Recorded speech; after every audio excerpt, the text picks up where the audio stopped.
दोस्तों, आज की इस वीडियो में हम लोग जानेंगे कि जो हमारे पक्षी होते हैं उनको बिजली का जो करंट होता है वह क्यों नहीं लगता है। जब भी वो किसी जो हमारा विद्युत सप्लाई का जो तार होता है इस पर पक्षी आकर के बैठ जाता है तो उसको विद्युत का झटका क्यों नहीं लगता। आइए जान लेते हैं।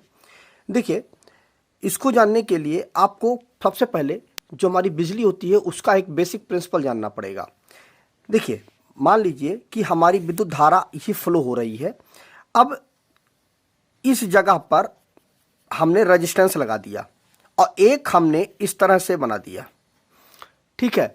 अब यहां पर क्या है कि विद्युत धारा फिर इधर से ना बह करके विद्युत धारा इस रास्ते से बहना शुरू कर देगी। मतलब कुल मिलाकर के बात यह हुई कि विद्युत धारा कम से कम रेजिस्टेंस वाले रास्ते को चुनती है, जहां पर विद्युत धारा को बहने में कोई दिक्कत ना हो, कोई रुकावट ना हो। तो उस जगह पर विद्युत धारा प्रवाहित होना ज्यादा पसंद करती है, इसलिए वो उस रास्ते से ज्यादा प्रवाहित होती है और यह सबसे छोटा मार्ग ही अपनाती है, ठीक है। सबसे छोटा रास्ता अपनाती है जो हमारी विद्युत धारा होती है, ठीक। अब क्या है कि देखिए, मान लीजिए ये हमारी विद्युत धारा फ्लो हो रही है, ये हमारा कोई कंडक्टर है, मान लीजिए इसमें आर फेस प्रवाहित हो रहा है। अब यहां पर हम मान लेते हैं कि ये हमारा पक्षी बैठा हुआ है, ठीक है। ये हमारा पक्षी बैठा हुआ है। अब इसमें देखिए क्या है कि विद्युत धारा ये तो प्रवाहित हो रही है, इसके ये दोनों पैर हैं।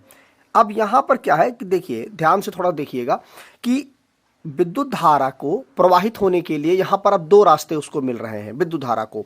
कौन कौन से? एक तो ये रास्ता है जिस रास्ते से विद्युत धारा प्रवाहित हो रही है, जो हमारा कंडक्टर है, और दूसरा रास्ता ये है हमारा, ठीक है, क्योंकि इसके पैर से भी तो विद्युत धारा का प्रवाहित होगी। तो एक रास्ता तो ये हो गया, मतलब इस पॉइंट से लेकर के इस पॉइंट के बीच में एक रास्ता ये हो गया और एक रास्ता ये हो गया, दो रास्ते मिल गए विद्युत धारा को। लेकिन यहां पर एक चीज और देख लीजिए कि यहां से लेकर के यहां तक के बीच में जो रेजिस्टेंस है वह कितना होगा, और यहां से लेकर के यहां तक, मतलब जो इस पक्षी है, इस पक्षी के शरीर में से जो करंट हमारा फ्लो होगा वह कितना होगा। इधर से लेकर के यहां तक के बीच में जो पक्षी का जो शरीर है उसके बीच का रेजिस्टेंस कितना होगा। निश्चित बात है, क्योंकि यह पक्षी सूखा हुआ है, इसके शरीर में पानी नहीं है, गीला नहीं है, मतलब इसके ऊपर पानी नहीं पड़ा हुआ है, इसलिए इसका जो रेजिस्टेंस होगा वह ज़्यादा होगा। और जो यह कंडक्टर है हमारा, यहाँ से लेकर के यहाँ तक के बीच की दूरी का, उसका रेजिस्टेंस जो है वह हमारा कम होगा। तो निश्चित बात है इस सीधी जो ये सीधी केबल जा रही है इसका रेजिस्टेंस हमारा कम हो गया और इसका रेजिस्टेंस हमारा ज़्यादा हो गया, क्योंकि वह विद्युत धारा इस पक्षी के शरीर से होकर के फ्लो हो रही है, ठीक है। ये चीज क्लियर हो गई आपको। तो निश्चित बात है कि जब मैंने यहां पे आपको क्या बताया था कि जहां पर रेजिस्टेंस ज्यादा होता है वहां पर विद्युत धारा जाना पसंद नहीं करती है, वहां पर विद्युत धारा कम जाती है। तो इस रास्ते पर विद्युत धारा बहुत ही कम प्रवाहित होगी, बहुत कम प्रवाहित होगी। मेन विद्युत धारा हमारी इसी रास्ते से जाना पसंद करेगी, इस रास्ते से, ठीक है। मेन जो हमारा कंडक्टर जा रहा है उसी रास्ते से विद्युत धारा का फ्लो होगा, इस रास्ते पर विद्युत धारा ना के बराबर जाएगी। एक तो कारण ये हो गया कि इस पक्षी के शरीर में रेजिस्टेंस होने के कारण विद्युत धारा इसके शरीर से प्रवाहित होना नहीं पसंद करेगी, इसलिए वो इसके शरीर से विद्युत धारा नहीं प्रवाहित होगी, कम प्रवाहित होगी, बहुत ही नगण्य। एक तो कारण ये हो गया।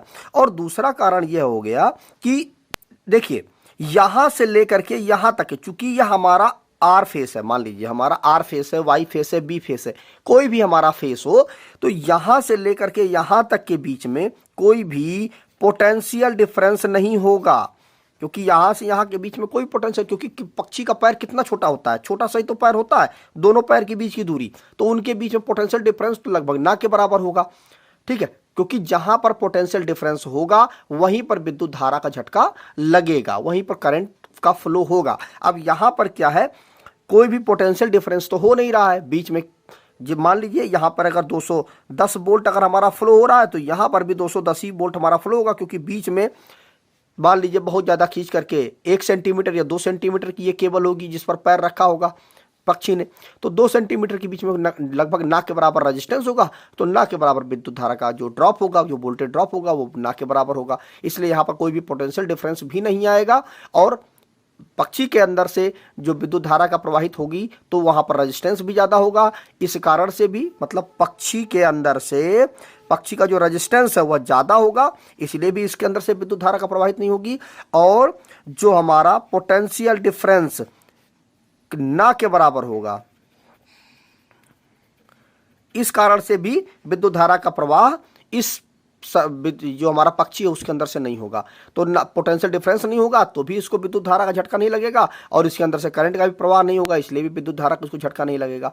तो यही दो कारण हैं जिनके वजह से जो पक्षी है हमारा उसको विद्युत धारा का झटका नहीं लगता है। लेकिन किसी कारण से, मान लीजिए ये दूसरा हमारा एक तार है, एक तार हमारा ये भी है, तो अगर किसी कारण से इसका शरीर दूसरे वाले तार से छू गया, दूसरे वाले कंडक्टर से छू गया, तो उस कंडीशन पर इसको विद्युत धारा का झटका लग जाएगा। क्यों? क्योंकि इसका पोटेंशियल डिफरेंस मतलब इसका जो वोल्टेज होगा वह अलग होगा, इसका जो फेस एंगल होगा वह अलग होगा, हर चीज दूसरे फेस की अलग होगी। मान लीजिए ये आर है, ये वाई है, ये बी है, या हम मान लेते हैं न्यूट्रल भी है हमारा, यहीं पर हमारा न्यूट्रल भी चल रहा है, ठीक है, यहां पर न्यूट्रल भी चल रहा है। तो यहां पर अगर उसने न्यूट्रल को छू दिया तो जो पोटेंशियल डिफरेंस है वो आ जाएगा। यहां पर क्या 220 चल रहा है, ठीक है, लेकिन यहां पर करेंगे तो पोटेंशियल डिफरेंस इसके शरीर से छुआ, तुरंत इसको विद्युत का झटका लग जाएगा। अगर इसका शरीर किसी दूसरे तार से नहीं छूता है तो उसको विद्युत का झटका नहीं लगेगा। कुल मिला करके पोटेंशियल डिफरेंस नहीं आना चाहिए।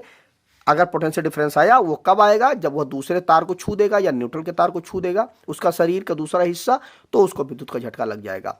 और रेजिस्टेंस कम होने के कारण इसमें से ही विद्युत धारा का प्रवाह होगा, इस कंडक्टर में से, ना कि पक्षी के शरीर में से।